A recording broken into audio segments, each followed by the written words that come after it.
From the macabre minds of Laughing Devil Production comes another story from the Nightshade Diary. You know what that means. Check under the bed and make sure no one or nothing is there.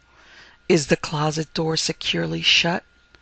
Then leave your disbelief behind, amp up your imagination, and hang on tight for another ride into terror and mystery. And like all good horror stories, just imagine it's a dark and stormy night. And remember, screaming like a little girl is permitted.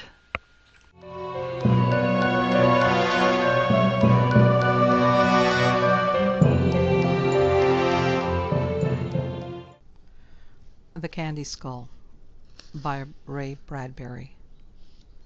Chapter 1: The Catacombs. In the morning light, shadows of the children ran and ran across the pink and blue tiles of the plaza, while on the bronze bench old Thomas sat very withered, very indignant, waving his scarred hands at them. One small Mexican boy held a cape and wooden sword. Another enacted the part of the enraged bull. "No, no!" cried old Tomas. "No, this way! And this!" He rose suddenly and stood to show the boys how to make a Veronica. "So! And another so! You see? With the body this way, see?" The small boys ran, dodged, squealed. Later they came and said, "Show us your scars, old one." And old Tomas pulled out his hand-woven shirt to bare his right hip, once more to show them where the bull had gored 30 years ago. The boys touched the scar. "How long since you fought the bulls, old one?" "Before your mothers were born," he replied. A young Spanish woman crossed the plaza tiles. She wore a tailored gray gabardine suit. Her hair was black and shining. Her head was high. She did not look at Tomas as she passed and went up the steps into the tourist hotel. Tomas watched her all the way. He saw how her ankles took the clear morning light. He saw how her dark, shining hair was. His eyes followed. His tongue moved on his lips, ever so little. On the second-floor balcony of the hotel, a moment later, a young pink blond man suddenly appeared. Old Tomas narrowed his vision, his eyes tight, his mouth pressed shut. The young pink man on the balcony, looking down. The clean, loud tourist American who had driven into town last week. Old Tomas looked up at the clean man on the balcony. And when the clean tourist American turned and went back to his room, Tomas spat upon the pink and blue tiles, and would no longer play with the children at their game. Robbie Sibber awakened this morning with a feeling as if something had happened. He couldn't tell exactly what, or how, or why, but something out of the ordinary had occurred during the night. He sat up and hung his legs over the edge of the bed and looked down at his feet for a long time. Then he remembered where he was. He remembered he was in Guanajuato, Mexico. He was a writer, and tonight was the Day of the Dead ceremony. He was in a little room on the second floor of a hotel, a room with wide windows and a balcony that overlooked the plaza where the children ran and yelled each morning. He heard them shouting now. And this was Mexico's Death Day. There was a smell of death all through Mexico you never got away from, no matter how far you went. No matter what you said or did, not even if you laughed or drank, did you ever get away from death in Mexico. No car went fast enough, no drink was strong enough. He looked over at the lamp table in the dim light, and he did not recoil. With only a dull movement of his heart in his chest, he saw the white object that lay upon the table. A small white sugar candy skull. It was the kind of skull they eat on el Día de Muerte, the Day of Death. It was made of white sugar, and it would crumple if you held it tightly. It had sockets and teeth, and it glinted like a hard-packed snowball. It had his name on it, Robbie. The skull hadn't been there when he'd gone to sleep last night. It was there now. The room was cold. He got up and threw back the vast wooden doors over the windows that shut out the night air. He caught a glimpse of himself, blond and pink-faced, in the wall mirror. as he stepped out on the balcony to take the sun and breathe the good air. He did not look back at the skull on the table. He didn't want to look at it. He looked instead from the balcony upon the small green plaza below, with a rococo bronze bandstand and the trees clipped into round green drums, and the tiles laid blue and pink on the walk, where people strolled arm in arm on Thursdays and Sundays, with the music hammering and crashing out into the silent Mexican sky. There was no music now. Children ran on the tiles. Old Tomas sat on a bronze bench, instructing them on something or other. Robbie Sibber went back into his room. He touched his face. He needed a shave. It was good feeling the warm early morning sunlight. It was nice living and moving about. His stomach was sickish. Too much tequila last night with Celia Diaz. His throat was sore. Too much singing. Someone rapped on the door. He started, laughed at himself, opened the door. Buenos dias, señor. The little cleaning woman stood in the hall. Would it be possible that he was ready for breakfast? The ham and eggs were awaiting him, and she would clean his room and set it right for him if he so wished. Was this possible? This was possible. He then turned and caused her to follow him in to the table, where he pointed at the small sugar candy skull. He spoke to her in Spanish. Did she know where this came from? Had she seen anyone enter his room during the night? She looked at the skull and laughed. Death is a good thing in Mexico. It is a thing to talk of at dinner, at breakfast, with or without a drink, with or without a smile. No, señor, she gave him to understand. She had seen no one enter or leave his room. Was not the sugar skull fine? Such good lettering of the señor's name. Yes, he had to admit, the lettering was fine. He went down to breakfast unshaved. As always, there was ham and eggs. The Mexican people, once they have happened on a good food, he thought, flay the thing to distraction. Ham and eggs every morning now for 2 weeks. Since arriving in Guanajuato, bearing his typewriter, it had been the same thing each morning at 9. He stared at his plate, gently grieved. Celia Diaz came across the dining room smiling. She wore a tailored gray gabardine suit, and her hair was black and shining. He rose to let her into her place, and they said their good mornings. It's a nice morning, she said. A very nice morning. Yes, he said.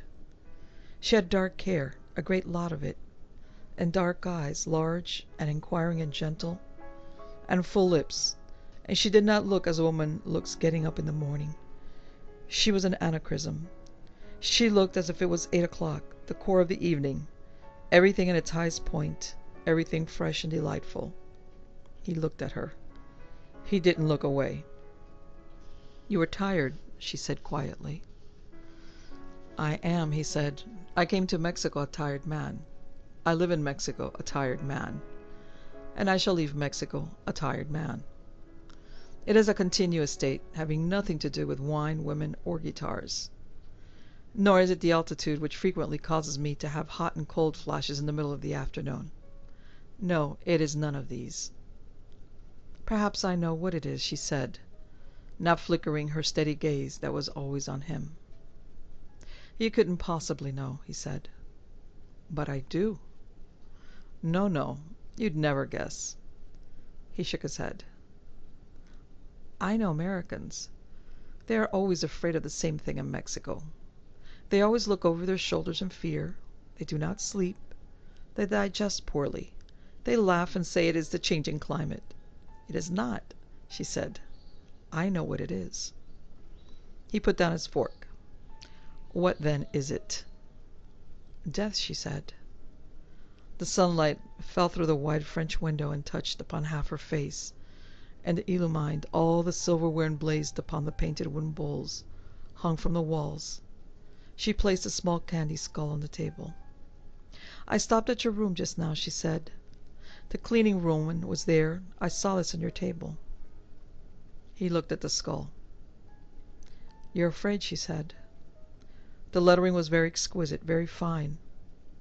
Yes, he said at last, settling back in his chair. I'm afraid. They had coffee to finish up the breakfast. Then they went out into the green zocalo. They passed old Tomas, who sat on the bronze bench. "Señorita, señor," he said. "Tomas," they said, walking on, glancing at him briefly. The children came to play with old Tomas after they had walked by with capes and wooden swords. Celia and Robbie sat on a bronze bench and had a cigarette, one after the other. "Who would want to hurt you?" she asked. "I don't know." He flung down a used match. "Damn it, I don't know anyone in Mexico." "Why did you come to Mexico?" "To write. And there was that friend of mine, Douglas McClure." "Yes, I knew him. He was here in Guanajuato last year. He left suddenly one night. I never saw him again. I was surprised. He never wrote me." "Or me. His last letter was from here last September. Then he went up in thin air. Never heard from him again. I know what you're thinking. I'm one of those half-cocked adventurers looking for trouble. Frankly, I'm selfish as hell.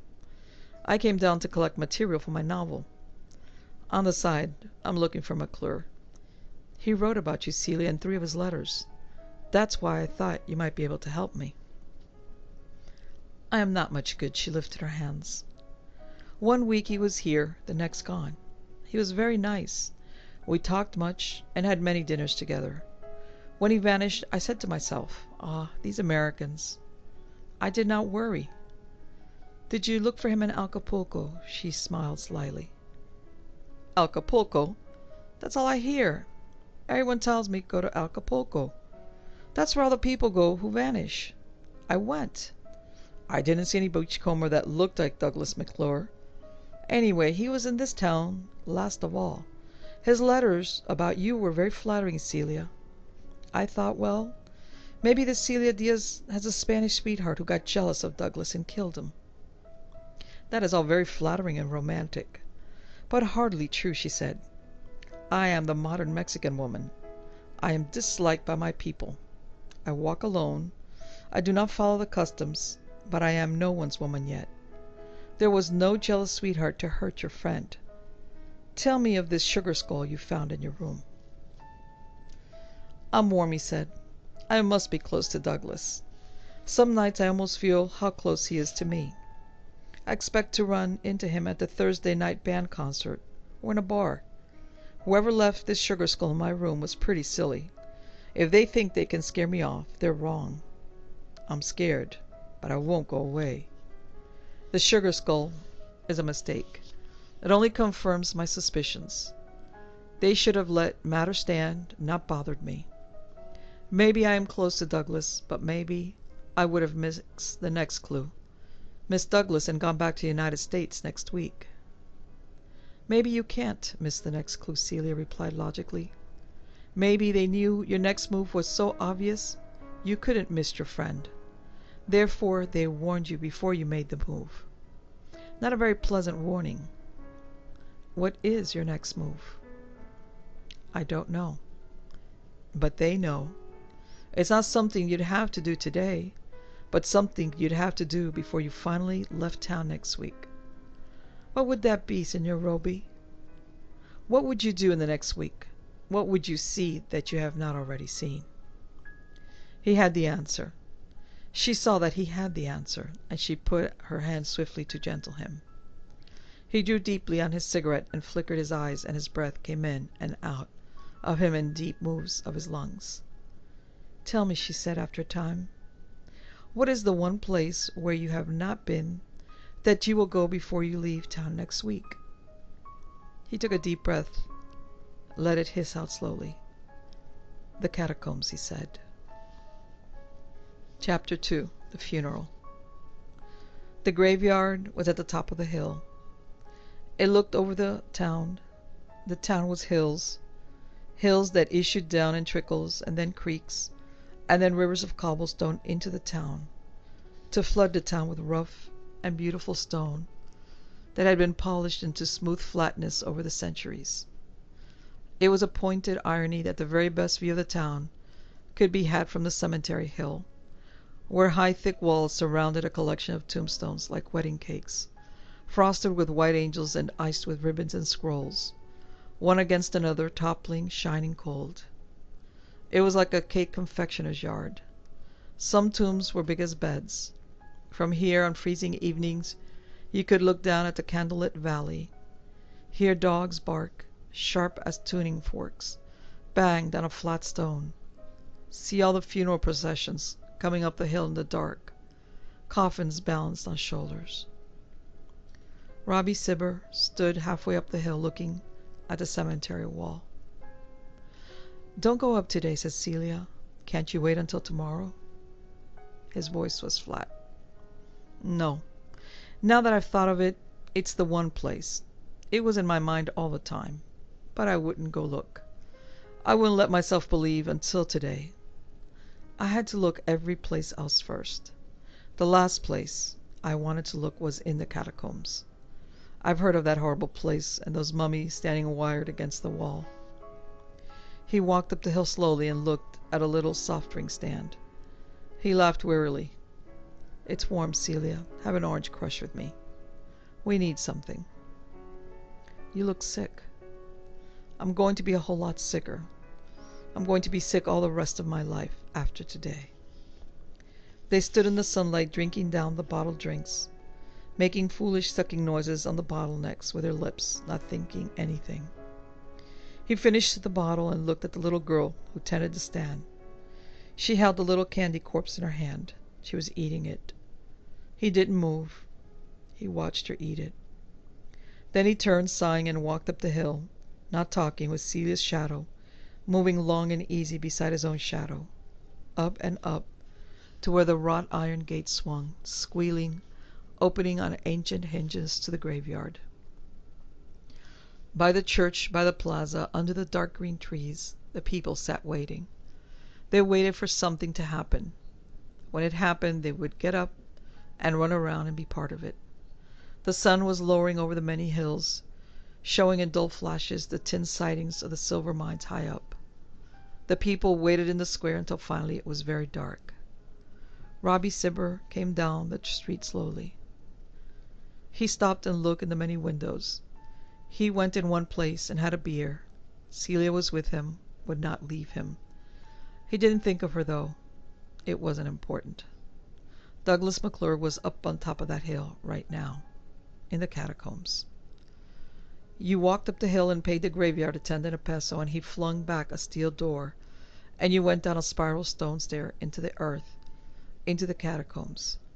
You entered a long, dim hall with 125 mummies facing each other, standing against the walls, their mouths open, their beards intact, looking as if they had leapt up on your entrance, screaming silently. You walked along the line of standing dead. You looked into the bony, skinned faces, until you came to the body of Douglas McClure. Robbie Sibber walked up the slanting street until it gave into the plaza before the church. Somewhere he lost Celia. A brass band with 5 busy members marched briskly up one alley, flinging off a tune with the vicious, unpredictable centrifuge of a musical wheel.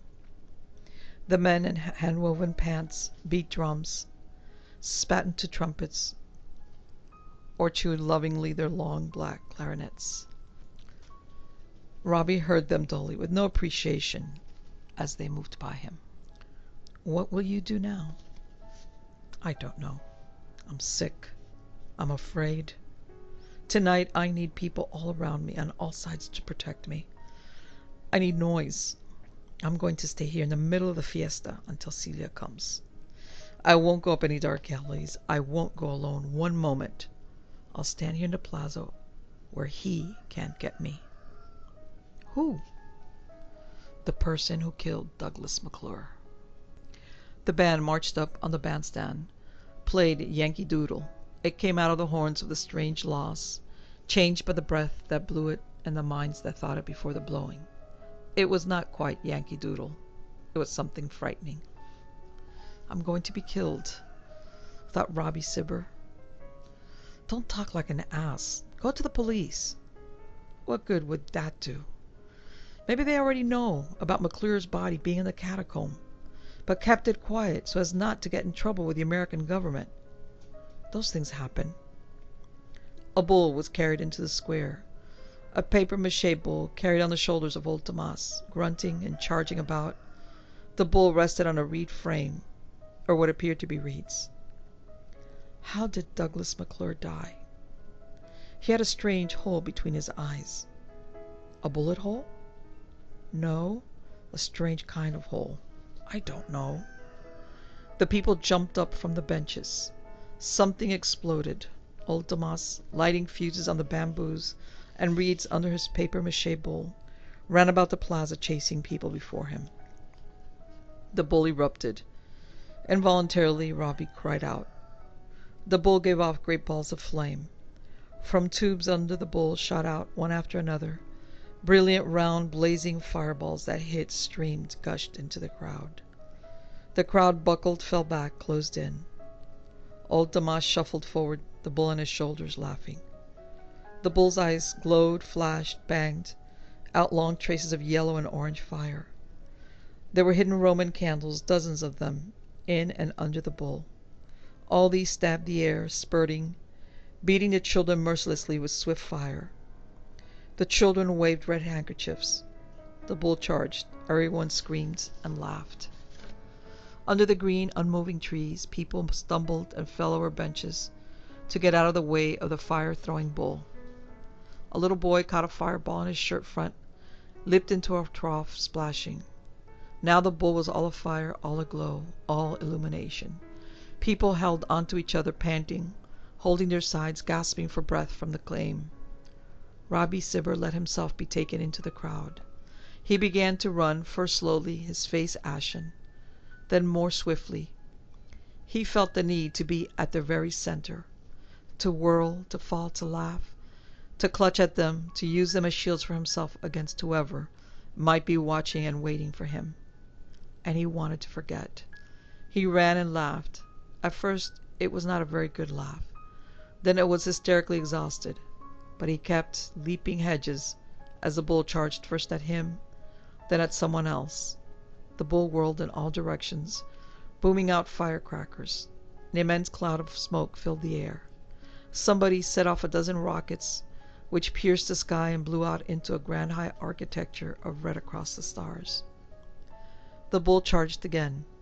The crowd parted away from Robbie Sibber. He turned, crying out in confused delight.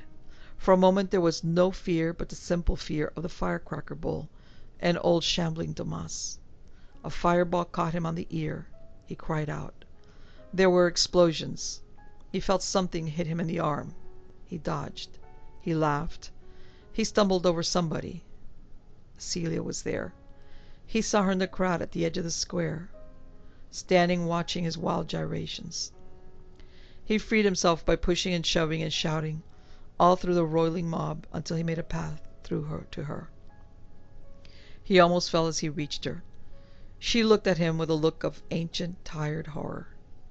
She was looking at the blood pouring from his arm, warm and constant. "You've been shot," she said. The band blared away in a mechanical tumult. He fell down upon his knees and held on to Celia, and her arms came down to hold him and try to lift him up. Doctors are no use in Mexico. If you're hysterical, they are so calm and quiet in their inefficiency that you want to scream. Maybe you do, a little. The doctor bandages your wound quietly. It is the fiesta, senor. No more, no more. Some happy man fired a gun. Simply an accident. You will not prosecute, senor? Who is there to prosecute? No one. And this? This one of senor's, perhaps only a Roman candle made it, eh? No? Well, it is deeper. Yes, I will admit, a bullet. But only from a happy soul. Forget it, senor, forget it.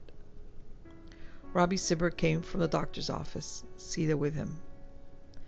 Did you see who fired the shot, Celia? I saw nothing. Nobody saw. There was so much running and noise, but you are lucky, only a flesh wound. That doctor, sitting there, philosophizing on death. You're not safe anywhere in Mexico, alone or in a crowd. Perhaps it would be better if you went back to the United States. No, I'll stay. I've got to get Douglas out of the catacombs and shipped home where he belongs. Then there'll be the investigation. In the morning, though, I'm bushed. He looked at her coldly. She was alien. Everything was frightening and alien. He wasn't even certain of her now. Maybe she? You're tired, she said. You'd better go to bed. He returned to his hotel. The funeral awaited him. It was on a little shingle, lying on his bed, the funeral. He closed the door after switching on the light, and he lay against the door, looking at the funeral. It was a tiny funeral.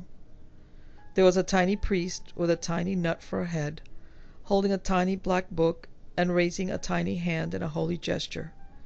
There were 3 little altar boys bearing small banners. There was a small coffin and a small sugar candy corpse in it, and there was an altar with a picture on it of the corpse. The picture was of Robbie Cibber. He looked around. Someone had gone through his luggage, found an old photo of his, clipped it small, and pasted it on the little altar. There was no note with the funeral. The funeral was enough. These little shingles with tiny figures were sold in the market for Dia de Muerte, but this one was just a little out of place on his bed in the waiting, silent room, and he was cold, very cold, and he began to shiver. There was a tapping on the door behind him. He started. Then coldly he opened the door. "Señor!" A hiss. Old Tomas stood in the dim hall. There was a smell of sweat and wine. "It is important that I see you." "I'm tired." Tomas looked in at the bed, at the little funeral. "It is about that, señor." Tomas pointed at the funeral. "A little while ago I came through the hall. I saw someone go in your room with that small funeral. I thought you would want to know this." Robbie blinked several times. "Did you see his face?" "It was no man, señor. It was a woman." "A woman?" "Señorita Celia. I saw her." "You'd better go downstairs. I'm cold, and you're drunk." "She did not see me. She held a funeral in her hands and went in and came out a few minutes later." "You are not well, señor?" Robbie held on to the door, shutting his eyes. "I am not well." "Señor, I have watched the señorita each day with you. This is not a thing for Mexican women to do. It is not our custom for a woman to be on the streets with a man, or to see a man alone, or to walk alone. And yesterday, Señora Licon, who makes sugar skulls, said to me, 'Ah, that Celia woman, she's insane.' She came to me and asked me to make a sugar skull and put the name of the Americano on top of it, Robbie. I thought nothing of this thing, señor, until tonight, when I saw her take the funeral in, and then when you were hurt at the fiesta. I thought all of these things over and came to you." Robbie sat down, heavily, careful of the bandage along the right side of his chest. "Can you take me to Señora Licon tonight?" "Si, señor." "I must talk to her about the sugar skull." "Si." Old Tomas wet his lips. His dark face grew darker, his dark eyes glowed. "I thought all of this strange, señor, for in the past there was another Americano." "Another?" "Sit down, señor. You look very pale." "Yes, another Americano at this hotel a year ago. He and the señorita were together much. I saw them go in and out of the hotel together." Robbie talked quietly to the floor. "Celia, Celia. And then one day, that other Americano, he vanished." "Yes, I know." "And this Celia, she showed surprise at his being gone. A clever woman. She removed his luggage herself. Of this we may be certain." "Why didn't you go to the police?" Robbie studied the man. "For what, señor? An Americano goes away, perhaps to the United States. Is that murder? Is that bad, señor? No, it is only this week and the things I have seen that make me think. The woman Celia with you, your injury tonight, the sugar skull, the little funeral. Then I think back. I remember this other Americano. Then I come to you. Will you see Señora Licon now, señor?" "I'll see her. Where do we go?" "A little way." Chapter 3. Under a Madman's Moon. They went down the street of the coffin makers. Even this late at night there was tapping and sawing of wood. Through the open door you saw the coffin makers joking at their work. Celia, thought Robbie Cibber, sweet, gentle-eyed Celia. What happened? Did you love Douglas McClure, and did he do something to you that was not of your Mexican logic and custom? And then did you kill him in some sudden passion, as most killings occur in Mexico? Oh, death is quick down here. It's not the slow, brooding poison in the plan. It is the instant act for which, a moment later, you are sorry. A blow, a knife, a gun, quick and over. Did Douglas say or do something, try to hold or kiss you? Did your family dislike him? Was your reputation hurt by being seen with him? A simple thing to us Americans, but not to you. Was that it, Celia? And so you killed him in one passionate instant, took his luggage from his room. It looked simple, as if he'd gone away. Then you let an unidentifiable naked body be found, to be put in the catacombs. Maybe so you could go down and laugh at him once in a while. I don't know. And then I come, and you try to warn me away. But I'm not going. This way, senor. They turned down a dark alley. The stars were clear and cold. A dog barked across the stone valley. A guitar picked out a fine, clear crystal chord. A voice sang, somewhere sadly. How much further, Tomas? A little way, senor. They went up a hill in the moonlight. There was no way to get McClure's body out of the catacombs, was there, Celia? Thought Robbie. It was found and put down there. But you couldn't bribe anyone to get it out. It would have given you away. Maybe you didn't want to get it out. Maybe you've been playing with me. Maybe you wanted me to find Douglas there. The moon was a white pallid eye staring over the sky and the empty land. Their shadows hung under them. They breathed hard with the climbing. They turned in at a familiar-looking building. There were banners on the outside fence, played by the wind. This is the bull ring, Tomas. Yes, the bull ring. Does Senora Licon live here? She has no home. She lives beneath the bull ring, and there she makes her sugar skulls and the little shingle funerals. Here. They walked down to the clear, moon-filled, silent space of the bull ring.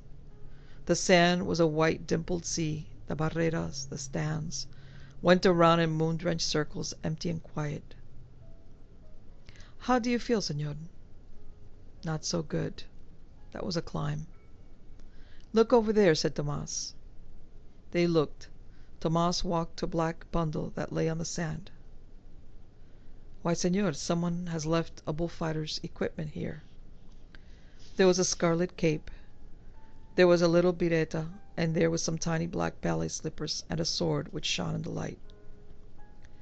Someone forgot them, said Robbie uneasily. Tomas bent to touch the articles. It is a shame these were forgotten. These are good things. He picked up the bireta and found it carefully. Have you seen the bullfight, senor? A few times. I didn't like it. Senor, you Americanos. Tomas fed the bireta to his head. In the moonlight his body straightened. He held his hands down. How do I look, senor? Fine, fine. Now, if you'll take me to Senora Licon. Do I not look fine? Fine indeed, but did you know that once, many years ago, senor, I was the best bullfighter in all of Mexico?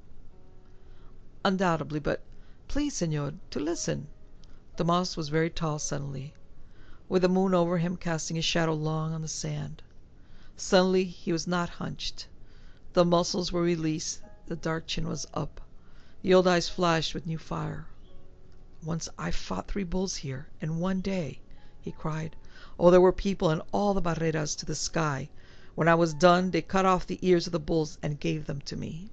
The people threw down hats and gloves and purses at me. It was like a rain. He said it proudly. Robbie looked at him and said not a word. They both stood looking at one another coldly. Tomas bent and took up the sword and the cape. I handled the Veronicas so and so. He whirled to show how it was done. Beautifully, he bent and put on the little ballet slippers in place of the huaraches he had kicked off. Now, senor, he walked towards Robbie. Senora Licon? Yes, yes, the maker of candy skulls, Damas pointed. There she is now, you see. Robbie turned. Simultaneously, Tomas struck him a blow on the back of the neck. Senor! Robbie cried out. He leaped back and almost fell. He clapped his hand to his neck and discovered it was pierced by 3 tiny needles, to which were attached little fluttering ribbons, red, white, and green. He pulled them out and cast them down. Tomas! Senor, cried Thomas, the banderillas, the pikes for the neck of the bull. Have you seen the bullfight, senor, in which the bandilleros stick the banderillas into the neck of the bull? This I have just done. Tomas! Tomas! Shouted the American, backing up. Tomas struck at him with a sword. The sword went through Robbie's leg in and out. He collapsed and fell bleeding. Tomas! Tomas bent over him in the moonlight. Do you know what happened tonight, senor? Tomas, gasped the sprawled man. I tried to kill you in the fiesta. It was easy, with my gun hidden under the framework of the charging bull. But you escaped, senor. Take me to the candy woman, Tomas. Robbie could not breathe, his mouth open and shut violently. He was sick. There is no candy woman. Do you know what will happen tomorrow morning, senor? He shouted.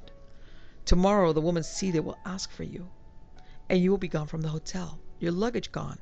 You gone. Robbie tried to get up. Get up, said Tomas. I am ready for you.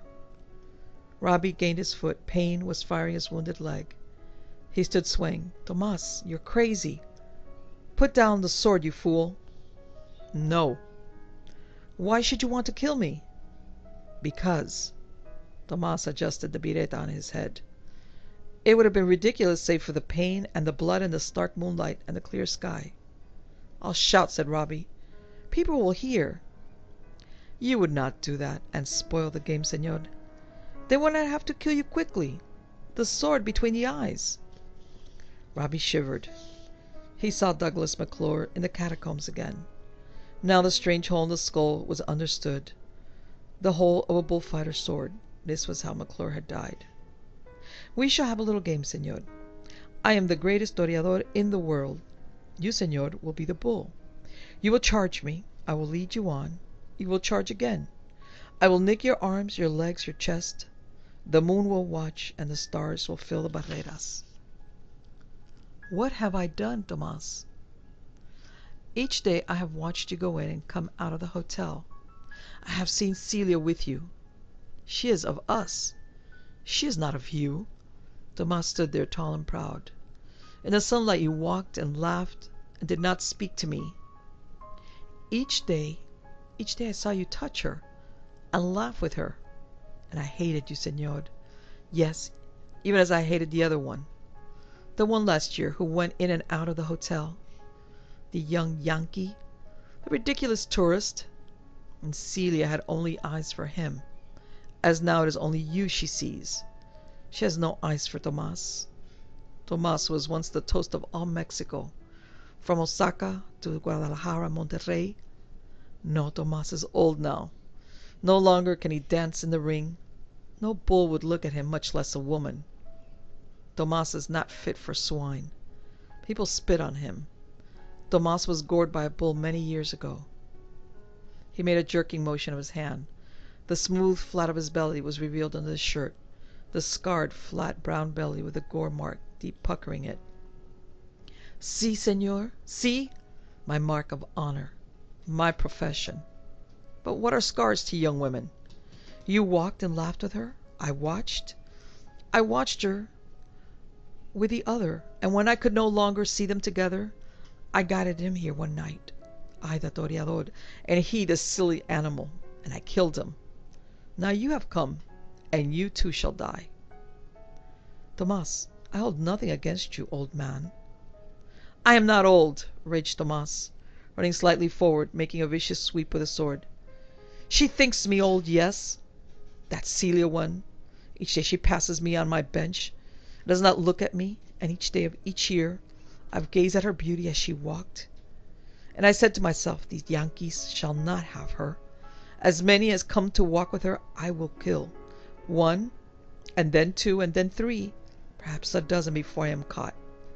They shall not have her. I will have her. He cut the air with his sword. Now move, Yankee. Do not stand. Move, run, charge me. Give me a fight. My leg. I can't move. I will make you move. And Tomas beat him across the face with his sword until the anger made Robbie leap forward on his agonized leg. Tomas dodged. Good, he cried, swirling the cape. Another. Robbie stumbled forward. And another. Good, good. Robbie stood panting. Tomas looked at the moon. It is late. It is time for the finish. You will run, and I will put the sword in your brain. He held the cape so, fluttering in the cold wind. The moonlight lay over all. Robbie's leg pulsed like a massive heart. He could not see well. The earth tilted, and the stars tilted. Tomas, he said gently. Come, said Tomas, waving his cape, the sword out, cold shining in the wind. All right, said Robbie. Now, said Tomas. Now Robbie leaped. The sword glittered. Robbie fell, rolled sidewise, kept rolling. He struck the leg of the toreador. He grabbed. Tomas shrieked. Tomas fell. They were together on the white sand, wild and in the cape, with the sword held now by one, now by another. Then one of them got clear, stood up, the sword in his hand. The sword sank down through, pinning the other to the white moonlit sand. This is for me, said the one with the wild sword, swaying. He pulled the sword out and put it in the squirming body again. And this is for Celia, out and in again. And this is for Douglas McClure. When Celia met Robbie, he was coming down the street limping in the early morning, limping fresh from the doctor's office, carrying something small and white and sugary in his hand. It was very early. The sun was just rising among the blue hills, and the church bells were sounding as she saw him from a distance. Robbie stopped, stood, took a deep breath of the incredibly sweet charcoal air. Then he lifted the little white sugar skull with the name Robbie on it, and he broke it into several fragments, and finished eating it even as he walked up and said good morning. Chewing and swallowing, he smiled and answered her.